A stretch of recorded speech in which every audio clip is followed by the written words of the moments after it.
Muy bien, y es momento de recibir en piso al economista Ignacio Munyo, director de Ceres. Nacho, buenas tardes, ¿todo bien? Buenas tardes, un gusto estar acá. Gracias, igualmente.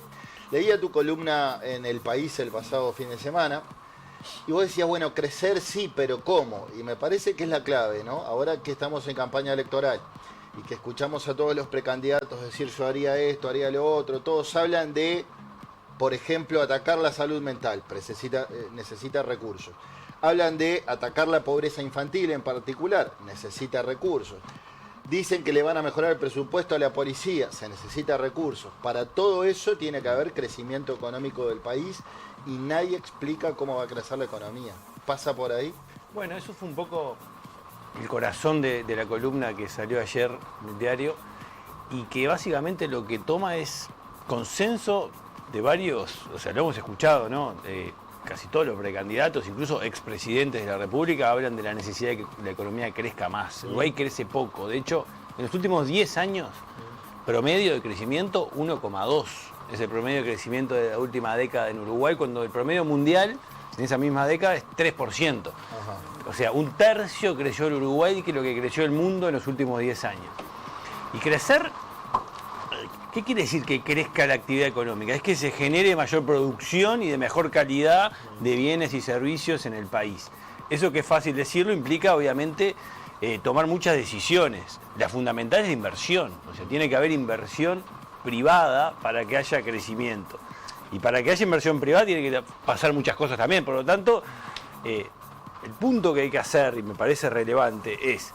Sí, hay prioridades muy grandes, pero es consenso que la pobreza infantil hay que atacarla, sí. Consenso que la salud mental hay que atacarla, consenso que la seguridad implica más recursos, consenso que en muchas áreas, por ejemplo, la ciencia y la tecnología, o sea, también sí. Hay un consenso que hay que elevar el 0,4% del PBI en ciencia y tecnología y aumentarlo por lo menos al doble. Todo es recursos, son fondos nuevos. ¿Alguna vez había un consenso político de llegar al 1% del PBI? Que quedó en la nada. Se hablaba del 6% en la educación y que ahora está por debajo y vuelve a volver al 6%. Todos son gastos y gastos y gastos. Si uno lee los programas que están disponibles hasta el momento, por lo menos los bocetos o las líneas programáticas, implican gastos múltiples. Entonces lo que yo creo que tenemos que discutir o tener claro que cumplir con esas promesas, si la economía no crece, no solo es mucho más difícil que si la economía crece, sino a veces hasta que es imposible. Imposible. Y yo tengo una pregunta. Entiendo que para que crezcan los recursos del Estado se necesita que haya crecimiento económico, pero sí o sí crecimiento económico equivale a que el Estado tiene más recursos o crecimiento económico no necesariamente va atado, o sea, no son indicadores que sí o sí crecen juntos. Crecen juntos porque hay más recaudación, dado los mismos impuestos que están vigentes, si la economía crece se recauda más IVA, claro. Se recauda más IRPF. Pero puede haber una especie de reformas tributarias o redistribución de yo veo cosas, sin cambios tributarios, de hecho acá viene un poco...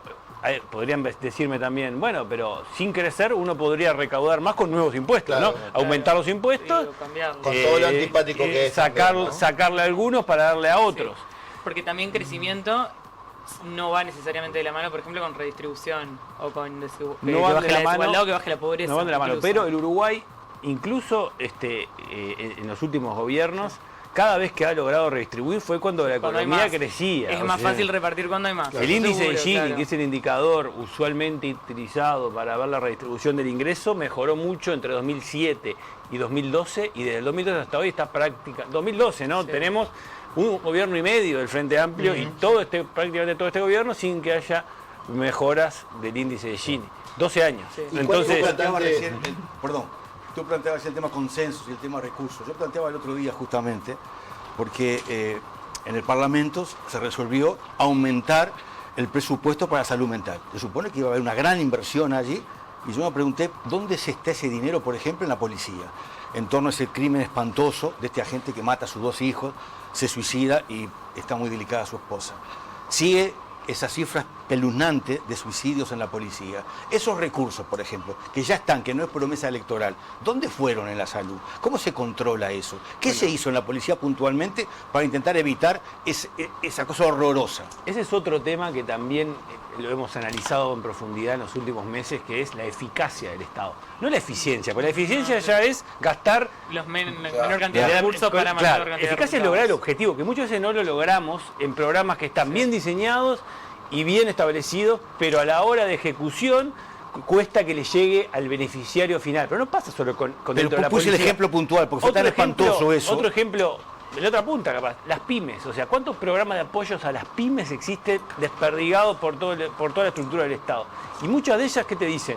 Y nos cuesta mucho llegarle, por más que tenemos muchos recursos disponibles y no llegamos. Eso es transversal, corta a todas las políticas públicas del Uruguay, y creo que pensando en la próxima administración es el principal desafío. O sea, de hecho, nosotros lo hemos planteado ya públicamente, que es lograr un mejor funcionamiento del Estado, de los cuadros dentro del Estado, profesionalizarlos, pero también darle incentivos para que hagan más rápido y mejor las cosas, más allá de aumentar los recursos, porque hay muchas áreas que tienen recursos y no se logran hacer rendir esos recursos. Hay un factor que se suele utilizar mucho y cuando no se aprovecha la oposición de turno le pega al oficialismo, que es el famoso viento de cola, ¿no?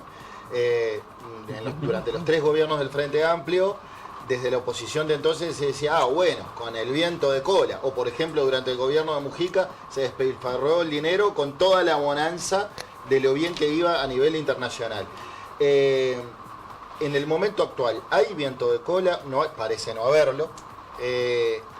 ¿Cuánto depende Uruguay de ese famoso viento de cola? Ese es un buen punto porque cuesta verlo, pero la realidad es que nosotros lo hemos medido en los últimos 20 años y siempre es fuerte. 2/3, de hecho, del movimiento en el corto plazo de la actividad económica se juega afuera. 2/3, estamos hablando que es muchísimo, y para bien o para mal. Nos guste, no nos guste, nos enojemos, pensemos que somos unos fenómenos, pero cuando algunos factores relevantes del contexto soplan a nuestro favor, nos llevan hacia adelante, y cuando soplan en contra nos frenan mucho. Y lo que se puede ver, que para adelante, por lo menos este año, y más que nada hacia adelante, no vemos un viento que nos vaya a llevar puesto. O sea, vemos un viento que en cualquier escenario, yo diría que el principal es neutro. O sea, una brisa. O sea, un velero una que brisa. saca la vela y no se mueve, y hay que pelar los remos. Hay que sacar los remos para mover, porque tampoco te va a tirar para atrás, ¿no? Claro. No es viento de otros momentos que te arrasaban y no te dejaban avanzar. No. Y déjenme explicarlo primero. O sea, hay un viento que es clave, que viene por el lado del financiamiento internacional, las tasas de interés, algo que es difícil de entender a veces, pero es el costo para las inversiones. Sí.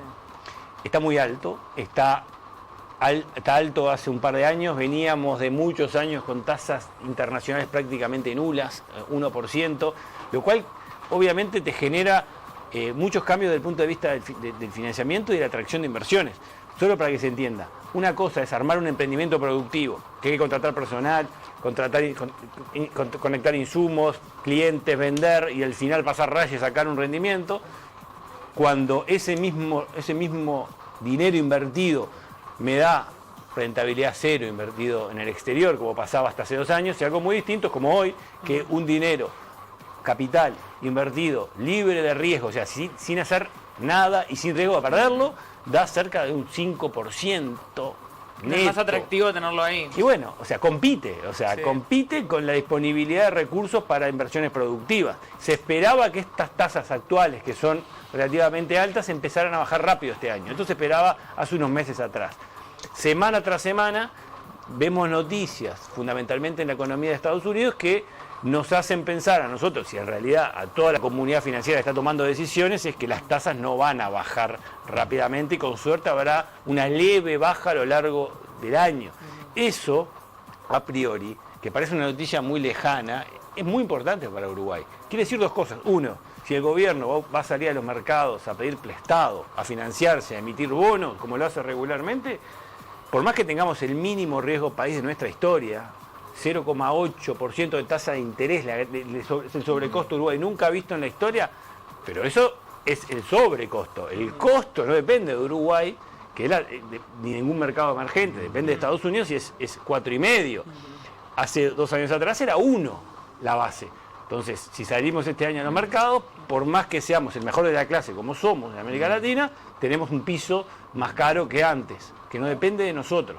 Una inversión, cualquier inversión que se estaba analizando este año, locales o extranjeros, porque no importa, porque el acceso a esos instrumentos financieros los tiene un uruguayo, un americano o cualquiera, o sea, es lo mismo, no importa la nacionalidad.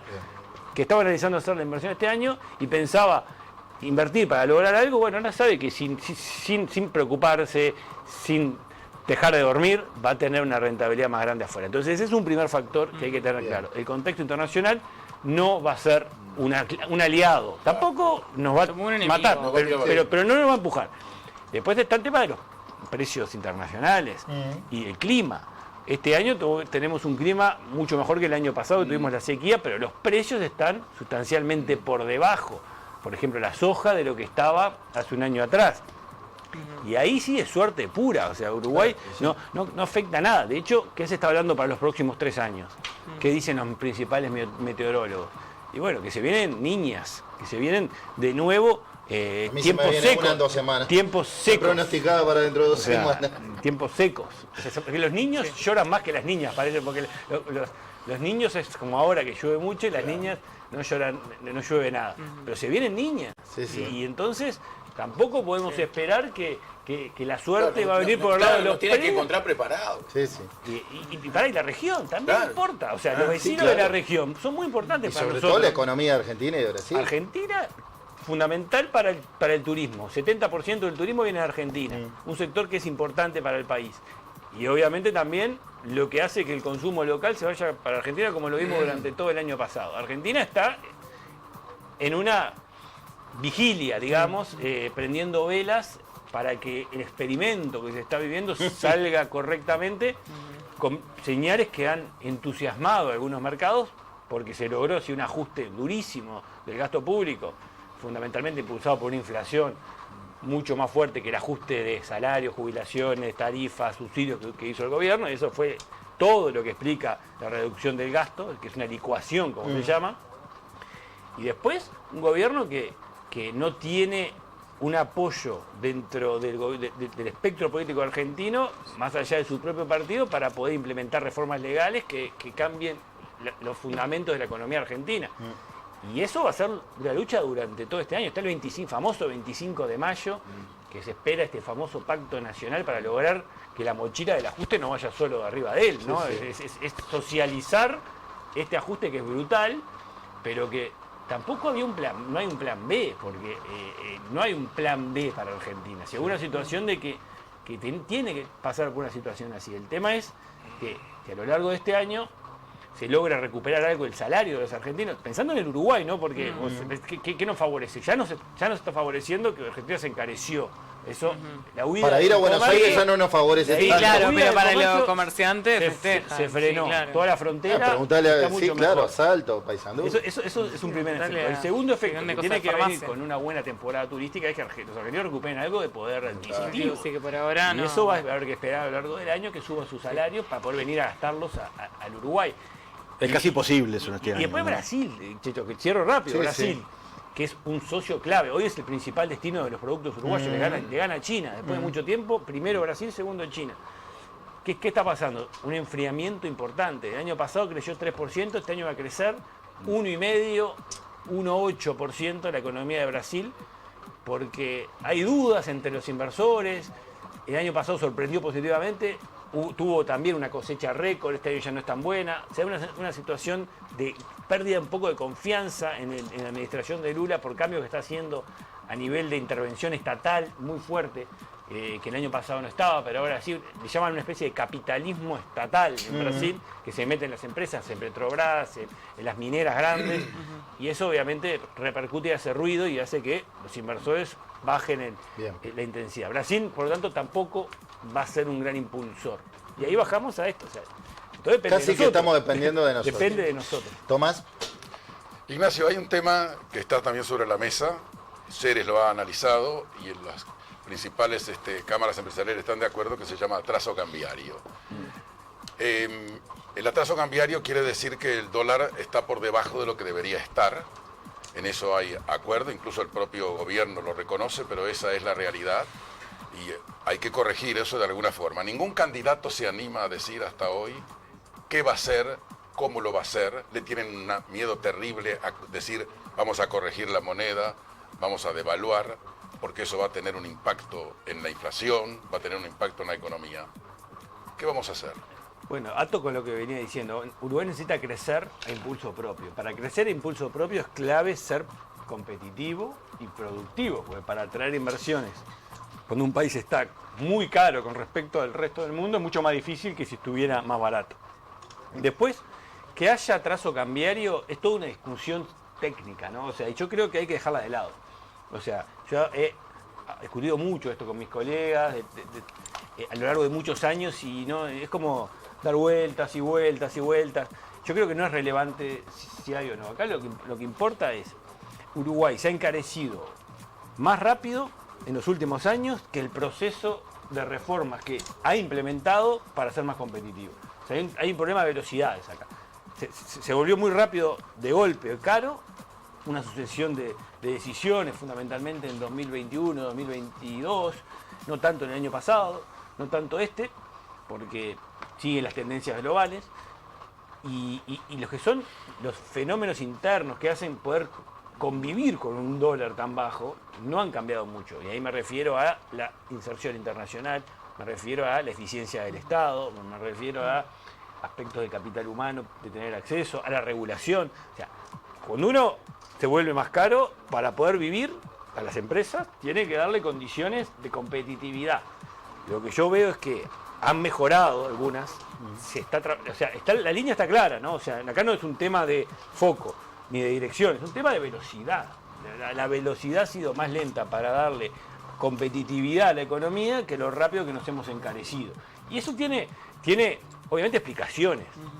O sea, nos hemos encarecido rápido porque se ha dado una prioridad absoluta a la inflación, para bajar la inflación.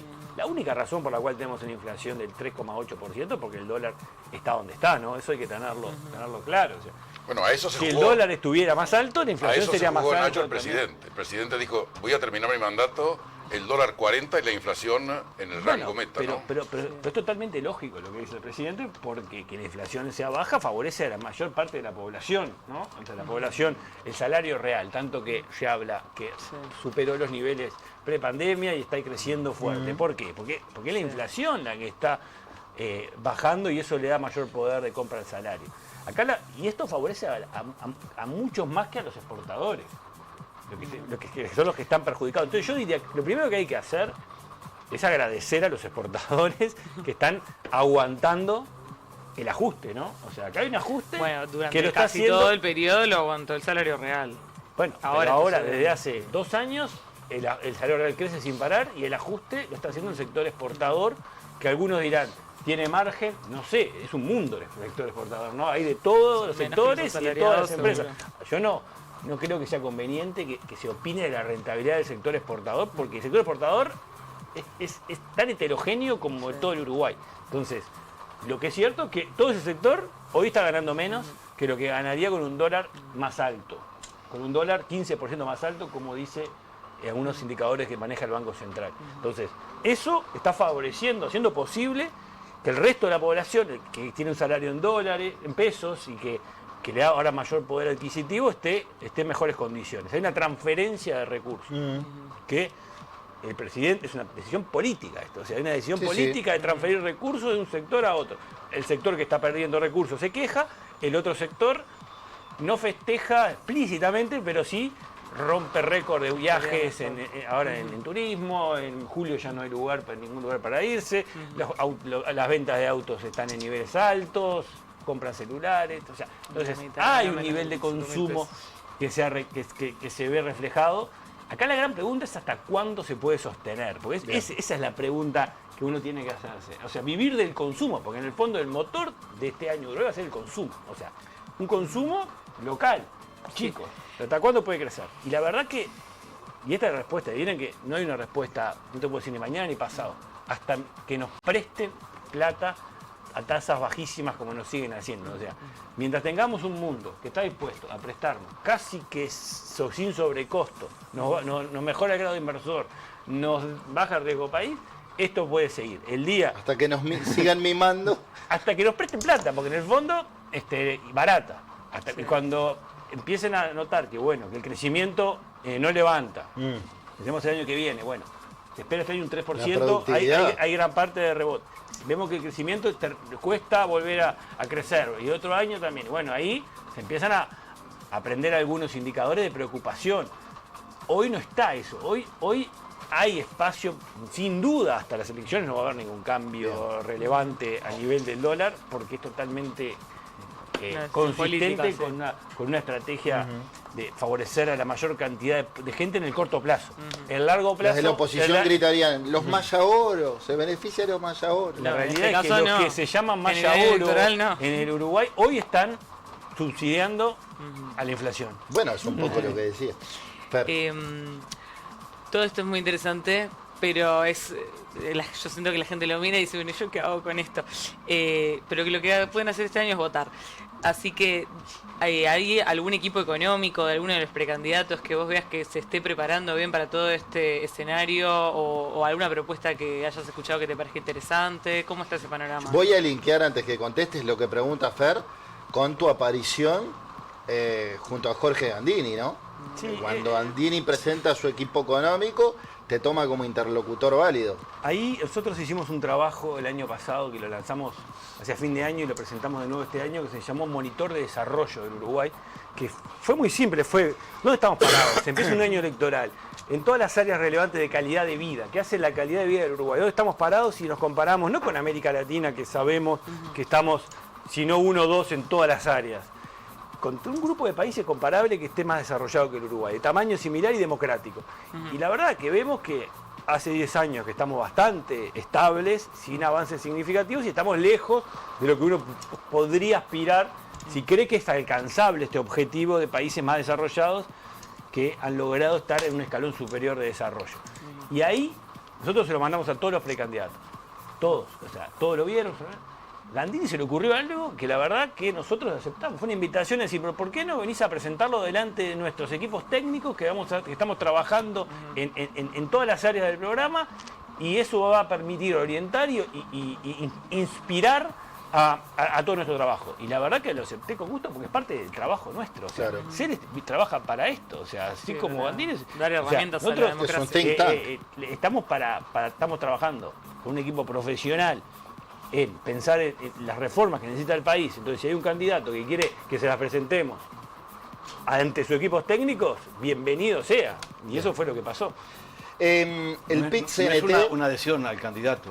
No, Porque o sea, da la casualidad que no tiene posibilidades de ganar en el Partido Nacional. Y bueno, se lo presenta a alguien que ya sabe no va a ganar. Está bueno, muy bien, muy interesante el puede ser ejercicio. parte de Pero un bueno, gobierno. Pero él no es político. había No, 300 como que no es político. había- Él. Sí, él es político y Ceres es político, no será partidario. No es Él dirigente él estuvo a punto político. de ser candidato. No es Lo dirigente hablamos la última vez que político. estuvo acá. Sí, Checho, por bueno, favor. pero ¿Cómo no no va- aceptó. ¿Cómo no va a ser político? Por Dios. ¿Sos un dirigente político? No soy un dirigente Está, político. lo dice él. De hecho, Te invitaron a... de hecho, es exactamente lo que diría alguien que es un dirigente político. de hecho, la prueba está. O sea, el año pasado se rumoreaba el Partido Colorado. Y ahora participé de un acto que es el Partido Nacional, lo cual Sos habla de la técnico. independencia que tengo. O sea, al día de hoy soy independiente y una institución que es explícitamente independiente, que no tiene ningún problema en participar en actos políticos de cualquier partido. Decía, el PIT-CNT propone retroceder 30 años y actúa con ceguera ideológica. Dijiste vos, y supongo esto tiene que ver con el plebiscito que pretende derogar la reforma de la seguridad social. ¿Por qué entendés que sería una mala cosa Yo creo que, tenga éxito lo más, la import- iniciativa lo del más PIT-CNT? grave y preocupante y riesgoso que tenemos sobre la mesa para lo largo de este año es la propuesta de reforma previsional del PIT-CNT. Porque más allá del candidato que pueda ganar, sea quien sea, Uruguay ha tenido una línea con, obviamente, zigzag, pero en un camino hacia el desarrollo claro en los últimos 40 años, de la vuelta a la democracia. Y han pasado todos los partidos, ¿no? Hay cosas que no se han cuestionado y es la fortaleza que hoy tenemos para ofrecerla al mundo. esto va por otro lado. Esto sí que hay un camino que Uruguay un poco más para la izquierda en algún lugar, otro más para la derecha, pero ha ido. Esto es volantazo y para otro lado, Hacia atrás. que para el costado y para atrás, ¿no? O sea, es dar vuelta y terminar yendo para atrás.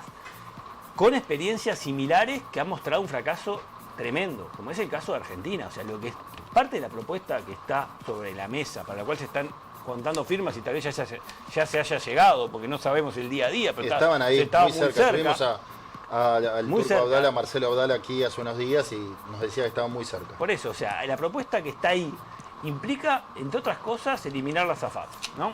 O sea, eso es uno de los 3 puntos centrales, eliminar el ahorro privado jubilatorio.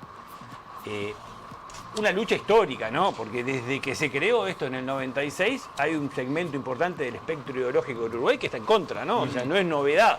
Ahora se pone la bandera de esto, el PIT-CNT, pero hay muchos dentro del sistema político que están en contra filosóficamente de que existan entidades que hagan lucro, que trabajen profesionalmente con ahorros y que eso intermedie en un sistema y quieren que sea todo público. ¿Y el otro plebiscito? ¿Eh? ¿El otro plebiscito, el de la usura? Pará, ahora, vamos pues. Pero Pensé que había terminado. Recién empecé con este que es largo. Porque este es largo porque son 3 patas. Entonces, eso genera un retroceso muy grande en respeto de los contratos y Estado de Derecho. Va a haber una ola de juicios contra el Estado. De hecho, el otro día, cuando nos enterábamos, la semana pasada, Argentina lo hizo en el 2008. El gobierno de Cristina nacionalizó las AFJP, pasando a tener uno de los peores, y de hecho hay un ranking, es interesante, un ranking de sistema de pensiones del mundo. Argentina es el peor, el último. El primero es Holanda, Uruguay está 14. Entonces, parte de esta reforma pretende llevar un país que está 14 en el mundo como Uruguay al último, a un régimen parecido al último que es Argentina, y que la semana pasada sufrió un juicio millonario que tuvo que pagar el Estado por esa nacionalización del año 2008, se terminó cerrando ahora, después de todas las vueltas de la CIAD y el Banco Mundial, bla, bla, bla. Bueno, sigue pagando. Y las jubilaciones bajaron dramáticamente para los argentinos. Entonces, esa es una pata.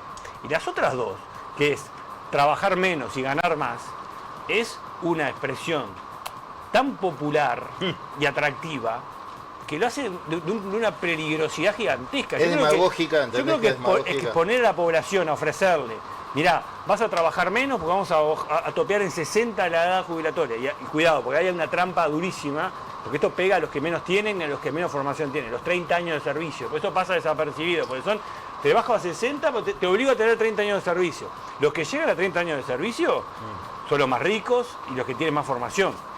Los otros son los que no llegan, por lo tanto va a estar liquidando, es tremendamente regresivo lo que se plantea desde ese punto de vista, regresivo de la distribución del ingreso.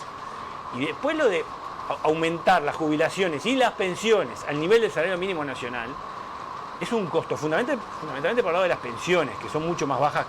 La jubilación mínima no está tan lejos del salario mínimo nacional. Ese sería un gasto no tan grande. Pero todas las pensiones, que está lleno en el Uruguay de pensiones, subirlas al nivel del salario mínimo nacional es un gasto público gigantesco, que Uruguay no tiene recursos hoy para poder solventar. Y la baja de la edad 60 te hace retroceder. ¿Para qué se discutió durante tantos años, desde el año 2017? El ministro Astori en aquel momento dijo que necesitaba una reforma que aumentara la edad jubilatoria de Uruguay. 2017, se terminó aprobando en 2023. Estuvo en la mesa 6 años. Subimos la edad jubilatoria y ahora esto es deshacer esta reforma. Entonces, se deshace esta reforma, se deshace la del 96, se vuelve como al 94, y a la situación esa, con una población que vive 5 años más en promedio, ¿no? O sea, volvemos 40 años atrás con una población que vive 5 años más de esperanza de vida. Imposible de sostener sin fuertes aumentos de impuestos que generen, obviamente, todo lo que dijimos al principio, desincentivos para que la economía pueda crecer, genera problemas para las inversiones internacionales, que van a haber un país que va a tener que estar deshaciendo contratos. Yo creo que el próximo gobierno, cualquiera sea, si recibe esta reforma, recibe una bomba que va a condicionar todo el primer año, parte del segundo y toda la agenda, porque es desarmar todo un sistema de muchísimo tiempo que funciona, que se puede obviamente siempre mejorar, pero que funciona, y hay que armar algo de cero con todos los contratos que hay entre medio. Realmente un caos. Ojalá que no se llegue a las firmas, algo que es difícil, porque creo que Se está que por esté, llegar. que esté la expresión abierta el 27 de octubre es muy tentador. Bien. Es tentador, ¿viste? Y no- cortita para no dejar de contestarle Sí. a Alberto. Les cuento cuando el estuvo otro Abdal acá, plebiscito. habló de no sé cuántos países, no recuerdo ahora, que abandonaron la SAFAP y no pasó nada. No juicio de Argentina, cierto, pero creo que eran 14 países que dejaron atrás la SAFAP y no le pasó nada de nada. Pero con la usura, ¿qué dices él? Creo que la usura, el proyecto que tiene Cabildo... ¿Firmó o no? No, no firmé. Creo que está mal también. O sea, creo que es un error pensar que uno va a poder topear la tasa de interés por ley. Lo que muestra la evidencia es que uno puede, obviamente, obligarle a no con una tasa más alta a las instituciones financieras formales. Lo que no puede hacer es obligarla a prestar esa tasa, ¿no? Más baja. ¿Y qué es lo que pasa generalmente? Como no están dispuestos a asumir un negocio de crédito con tasas por debajo de un nivel que es el que está hoy, aparecen Todo el mercado ilegal. todos los mercados ilegales que sí prestan a tasas más altas y no son control. Y lo estamos viendo. Y de hecho está lleno, esta colonia del interior está lleno de redes colombianas que se están prestando a tasas altísimas. Entonces, la propuesta de Cabildo para mí es buena intención con Mala malos ejecución. potenciales Pero, resultados. No se puede vencer la pulseada del mercado en algunos aspectos. En algunos, Pero- sí, en lo que ha mostrado en todos lados, cuando vos fijás un precio, aparece un mercado paralelo que se ríe del mercado oficial y que es mucho más peligroso. Por lo tanto, Claro. termina perjudicando a lo que se quiere ayudar. Pero dos preguntas. Si bien el proyecto seguramente tampoco llega a las firmas igual, ¿hay alguna manera de hacer una iniciativa para atacar este problema que es tremendo realmente para muchos uruguayos? Tengo dolor por arriba de la lluvia, está difícil. Horrible, ¿eh? Y lo segundo, también tiene una parte de que haya como una reestructuración tipo concurso, pero para las personas físicas en vez de empresas. Esa parte sí podría ser más viable. Creo que primero, o sea, no es materia de ir a la Constitución, ¿no? De vuelta. Sí. O sea, esto es algo para llevar a mejoras en aspectos regulatorios dentro del Banco Central, en alguna ley, que tiene que discutir el sistema. Sí, ¿viste? no O sea, estaba creo la que esta forma. tendencia a ir a plebiscitar lo que no se pueden poner de acuerdo Claro. los partidos políticos no es sana. O sea, no. no es sano ir a juntar firmas cada vez que no nos gusta o ir a juntar los dos quintos cada vez que, De que hecho, no podemos eso charlar y pasó ponernos también de con la acuerdo. propuesta De de Peña. Adrián Peña, lo Entonces, mismo, ¿no? para algo hay representantes, por algo hay de la población en el Parlamento, para que dialoguen, coordinen Claro. y lleguen a acuerdos, y no para estar teniendo una democracia directa, que Uruguay no está diseñado en sus instituciones para tener una democracia directa. Muy bien. Entonces, Ignacio Muncho, director del Centro de Estudios de la Realidad Económica y Social, Ceres, gracias por esta charla, Buscadores. un placer. Muchas Gracias. gracias.